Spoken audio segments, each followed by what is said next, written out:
Assalamualaikum warahmatullahi wabarakatuh. Selamat pagi sahabat Zam-Zam dimanapun Anda berada.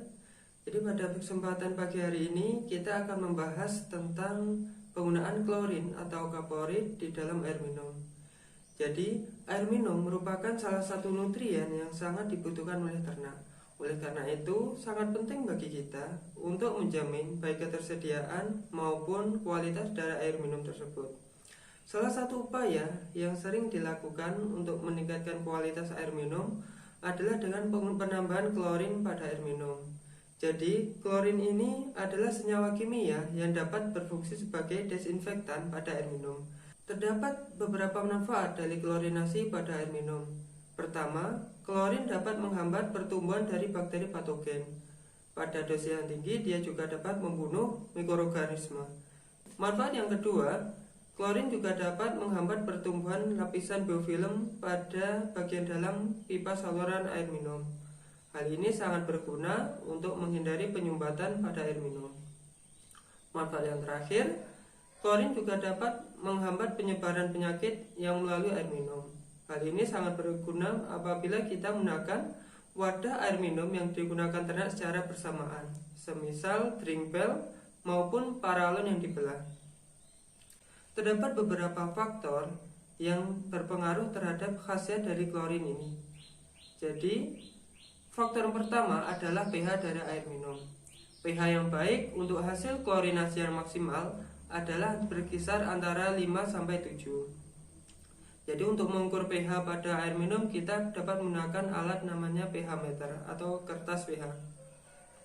Ketika air minum ditambahkan dengan klorin, maka akan terbentuk dua senyawa utama. Pertama adalah asam hipoklorit. Jadi asam hipoklorit ini adalah senyawa utama yang dapat berfungsi untuk membunuh mikroorganisme. Sedangkan senyawa yang kedua adalah hipoklorit. Jadi ini adalah hasil samping dari reaksi ini.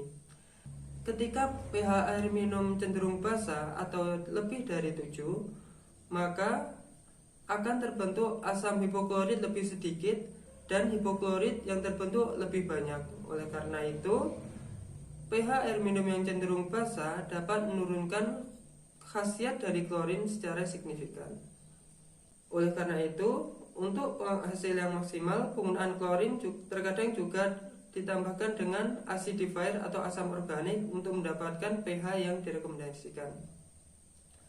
Faktor yang kedua yang berpengaruh adalah waktu kontak. Jadi waktu kontak ini didefinisikan sebagai periode antara pemberian klorin dan momen ketika air minum tersebut diberikan untuk ternak.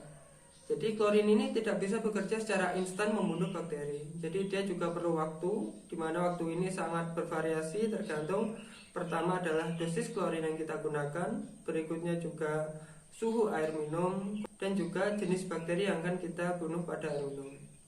Waktu kontak yang direkomendasikan adalah berkisar antara 15-30 menit.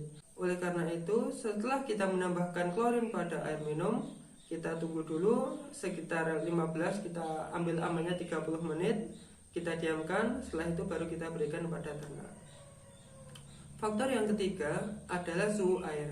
Di mana suhu yang terlalu rendah atau di bawah 18 derajat Celcius juga dapat menurunkan khasiat dari klorin. Faktor yang keempat adalah keberadaan bahan organik pada air minum.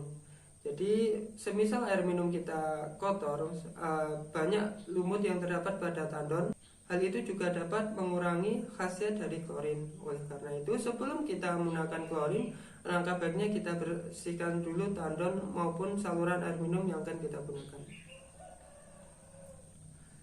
Faktor yang terakhir adalah cara penyimpanan dari klorin tersebut. Jadi klorin yang disimpan pada wadah yang transparan dan terbuka juga dapat menurunkan khasiat dari klorin.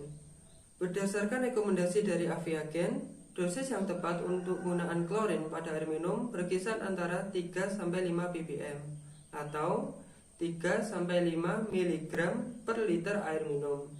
Sehingga apabila kita menggunakan tandon yang berkapasitas 1000 liter air minum, maka dosis yang akan kita gunakan adalah 3-5 gram per 1000 liter air minum. Akan tetapi dosis ini apabila kita menggunakan klorin dengan bahan yang mengandung klorin 100%.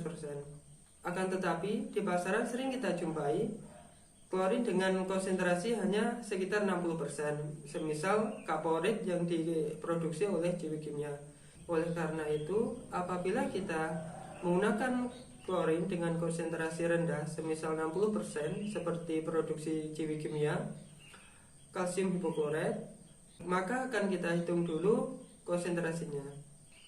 Jadi, untuk rumus penggunaan klorin yang akan kita pakai 100 dibagi jumlah konsentrasi klorin dari bahan yang akan kita pakai. Semisal kita di sini kita taruh 60 seperti konsentrasi ppb kalsium hipoklorit dari Ciwi Kimia, dikalikan dengan dosis yang akan kita pakai.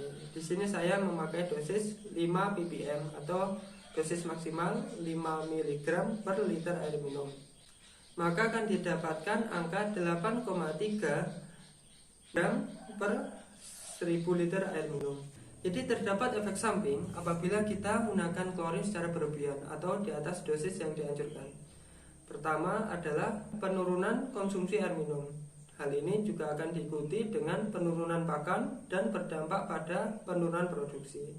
Penggunaan klorin yang terlalu tinggi juga dapat memicu adanya iritasi pada saluran pencernaan. Oleh karena itu, sangat bijak bagi kita untuk memastikan dosis yang akan kita gunakan adalah sesuai.